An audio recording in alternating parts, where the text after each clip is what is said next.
You think tomato soup from a can is easy? You know what? Making your own homemade tomato soup is very easy. Janine Washle is going to show us how to do it. Good morning, Good morning. Candace. Good to see you. Nice to see you. Candace, this could not be any easier. Four ingredients. 4 ingredients. That's it. And then I'm going to show you a variation on how to turn it into cream of tomato soup. Okay. But I've got the ingredients over here, and why don't you get started with our easy, super easy tomato soup. Now we're both wearing white. Yes. As I'm about to pour all of this into the pan, but there's a trick. There is a trick. You were telling me and I did not know this trick. If you take a large serving spoon and just kind of lean it down in your pan and then direct it over the base of that, you will not make the big splatters.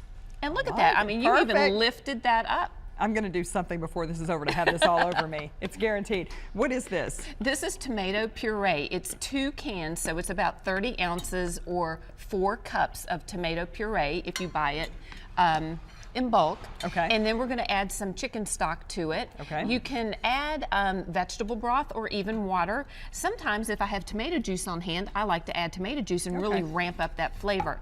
Then the other 2 ingredients are a 1/4 teaspoon of garlic granules, and that saves you from having to peel 1 medium. And having stinky fingers. Exactly, garlic clove. You're right, when you try to. Exactly. And by using dried products, you don't taste it hours afterwards either. Okay. So you get that delicious flavor when you're eating, but you don't taste it later on. Yes. And 1 tablespoon of onion powder equals 1 cup of chopped onions. Okay. So that's All a really this? good, yes. Okay. And that will clump up, but as it warms up, it will actually smooth out for you. And that's it. That's homemade tomato soup right there. 15 minutes warming it up. All right. And you can be making your grilled cheese in the meantime. Right. And here's our variation on turning it into cream of tomato soup. Okay. Now, tomatoes are really acidic.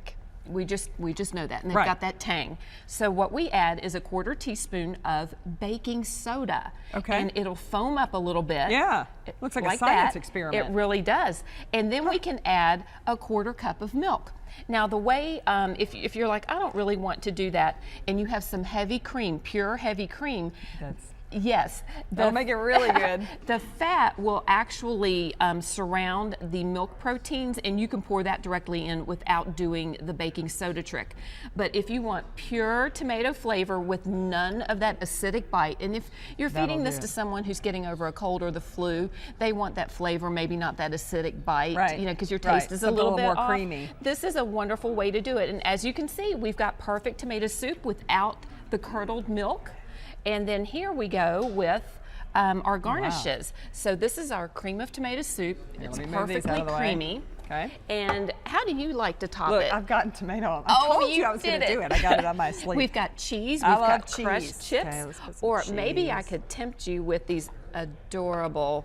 I thought it was just a. I thought it was a grilled crouton. cheese. It's a mini grilled cheese. Yes. Isn't that cute? Yes. Oh, very you clever. can find these little tiny croutons over in the cheese area at many grocery stores around town. Make yourself a mini grilled cheese. Cute little grilled cheese sandwiches. Well, Janine, thank you. You've got 2 other recipes you're sharing today. What are they for? Absolutely. And we've got a sweet potato and cheddar chowder, and then we've got a winter chicken noodle soup. We've got to have that chicken noodle soup recipe. Absolutely, especially in this time when people have been sick. If you would like all these recipes, you go to WDRB.com, go to this segment, you can email Janine. She'll send you a whole brochure full of recipes. Always great to see you. Nice to see you. Thank you.